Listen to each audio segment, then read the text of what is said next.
A bit groggy, maybe grumpy, perhaps hungry? When bees wake up in the spring, you can bet they are hungry and looking to get a nice big meal. But what if the nectar and pollen they need hasn't started blooming yet? Today we're going to talk to Dr. Chris Wyver from the University of Reading, who took an exhaustive look at historical bee data. He found that on average, for every degree Celsius rise in temperature, wild bees are waking up nearly 7 days earlier. There's a lot to discuss from Chris's findings, but first, why does it matter if bees become early birds? Yeah, so it's really important when the bees emerge from their kind of overwintering stage that they have some breakfast. The first thing they want to do is wake up, fill up on energy, so they're going to go foraging for energy, so they're going to go look for flowering plants that they can get their resources from, pollen, nectar, in order to basically fuel themselves for their early stage of their kind of life cycle. So, yeah, it's really important that the bees, when they wake up, they've got something they can forage on. Yeah, really, really important. So tell us, how did you conduct this study? Okay, so in the UK or Great Britain, we've got this amazing long-term recording scheme for bees. So it's held by the Bees, Wasps and Ants Recording Society, who are an organisation kind of responsible for, unsurprisingly, bees, wasps and ants. And they've got this data set of observational records of different species of bee, particularly I'm interested in, that goes back well over 100 years, back into 150 years worth of data.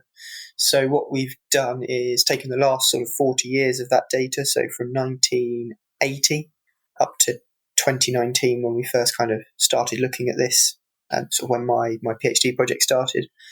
So from these records, we kind of estimated the sort of first emergence, not the very first emergence, because some bees wake up extremely early, a bit kind of confused, but we've taken away the very extreme early emerging bees, taken kind of where the bulk of the bees across Great Britain start to emerge. And we've kind of compared that to temperature basically for a 3-month period before the emergence date. And what we see is that actually when that temperature in the 3 months before the bees emerge is warmer, we see the emergence date is earlier generally for many species. And then from that we looked at whether some different life history traits of the bees. So we looked at whether they affected how sensitive the emergence dates were to climate change. So we've looked at things like how many generations each bee has in a year. So some bees will have there'll just be one generation of a particular species in a year. Some species there'll be more than one, some might have two, some might have many generations in a year, so whether that affects sensitivity to climate. We looked at how specialised their diets are, so whether they forage on more or less anything that flowers, or whether they forage on things that have from a restricted range of plants basically, and a couple of others. So we looked at overwintering stage, whether they overwinter as in a cocoon or as a prepupa, and finally whether they are generally spring emerging species or summer emerging species anyway. So we looked at all these different traits to see whether there was an effect of basically life history strategy on sensitivity to climate change. Didn't find any strong drivers there, but something that was definitely worth investigating as well. So so it's quite a little bit exploratory. An interesting study, I think. Very interesting. Was there something specific that sparked your interest in looking at bee wake-up times? Yeah, slightly. So when I first started my PhD back in 2019 now, I spent some time out in apple orchards, just surveying the bees, seeing what species visited particular varieties of apple, whether some species prefers certain varieties, or whether it's just the general community that sort of visits everything. But actually, while I was walking through the orchards, particularly in the early flowering varieties, we're actually not really seeing much kind of bee activity. So it sort of got me thinking, actually, what is causing these bees to not be there? Is it just that they're not there anyway, geographically, or the habitat's not suitable, or is it actually that they're there, but they're just not there at the right time? So actually that kind of something sort of went, or maybe that's something that is sort of needed to investigate, yeah. So, what was your biggest takeaway or surprise in the results you found in the data? You looked at so many different life traits and aspects. Was there any one thing or any two or three or more things that kind of jumped out at you?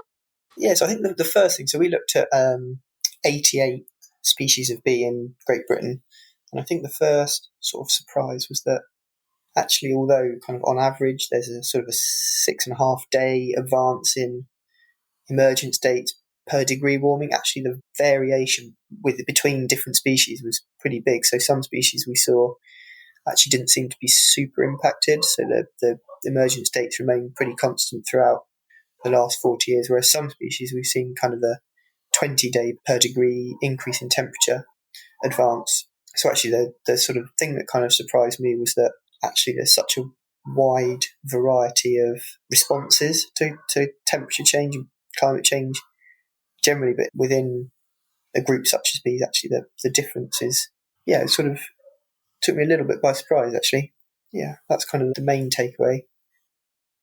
So, bees need the plant resources, but plants also need bees.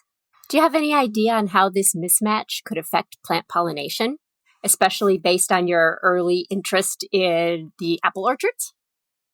Yeah, so I think spending the time in the apple orchards and working with some of the other researchers at Reading who are looking into this sort of thing as well, actually we find that when, particularly for things like apple crops, pear crops, fruit crops, which are quite commonly grown in certain regions of the UK, so they're quite kind of commercially important, culturally important crops, actually we see if the bees are not there, actually the fruit set you get at the end is very, very small in comparison to if you have natural bee pollination or you kind of pollinate by hand. So actually you see if the pollination isn't there, particularly in these crops, so apple crops, many of them need pollen transfer from a different variety to set fruit, and the wind is a pretty poor transporter of that cross pollination. So actually, the insects are really important at visiting the different varieties of apple or pear or whatever's in your orchard um, to help the main crop set fruit. So kind of actually is super important for not just commercial fruit crops, but also other plants that insect pollination, bee pollination is there to help kind of increase the success of those plants. Yeah. Are there any other elements of climate change and its effects on bees that you're especially worried about?